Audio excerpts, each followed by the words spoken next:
And then of course, you know, doing what you really love, it probably in the beginning wasn't so clear exactly how you're going to do it or what you wanted to do.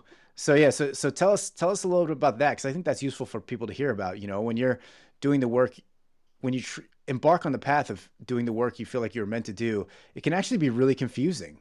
It can feel like you're in a big cloud. So I mean, maybe you can share what that was like for you in the beginning.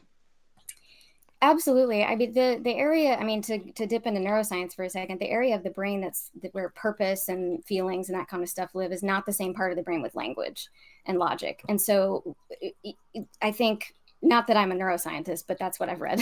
Yeah, yeah. And I think that backs up what you're saying, is that it's very abstract, it's very murky, it's very difficult to put words on, or a path on, or a structure on. I had no idea what I was doing.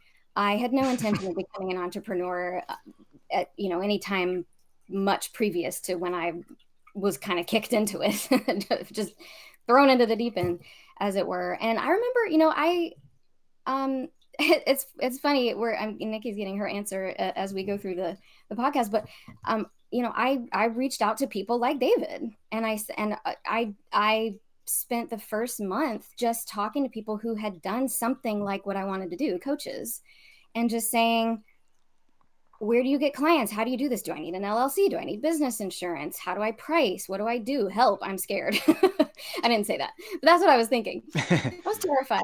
And it required some very difficult decisions around finances. I like to joke. I mean, this is an actual story, but it's funny.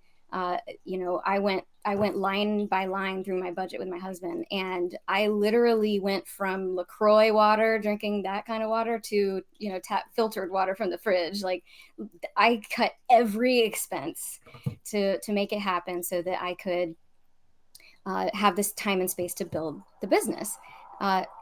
Because I didn't know what I was doing, I thought it would take 3 months. And so at the 3 month mark, I call a career coach from my alma mater, freaking out, like, I haven't built my business yet. What's happening? What's wrong with me? I don't know what I'm doing. And she was like, Ashley, slow down. You're fine. And so it ended up really taking closer to 3 years. But in that process, I think the key takeaway for the listeners that I'd love for them to understand is that when you're going after what you want to do and what you love to do and what you're meant to do, the passion carries you through.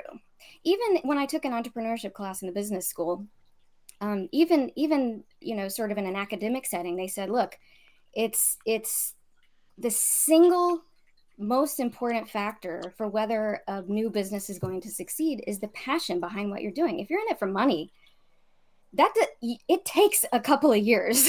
you're gonna burn out, and it's hard.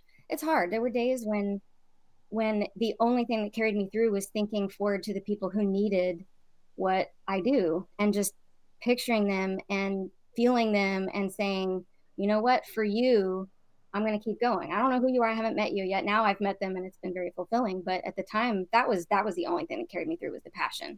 So, all that to say, when you make the decision and you put that idea out in the universe, you've decided, you've cut it off, and you're going after your purpose. Uh, to quote the Alchemist, when you want something, the entire universe conspires to help you achieve it. Yeah, I love that story. Thanks so much for sharing that. I mean, I could feel the energy of that story, and I think Mhm. it's so important for people to hear, when you really want to try to go do the work you're meant to do, there's going to be a period where it seems really weird and confusing and seems like it might not be working, but we all go through that because because the answer to how it's going to work is something you discover along the way.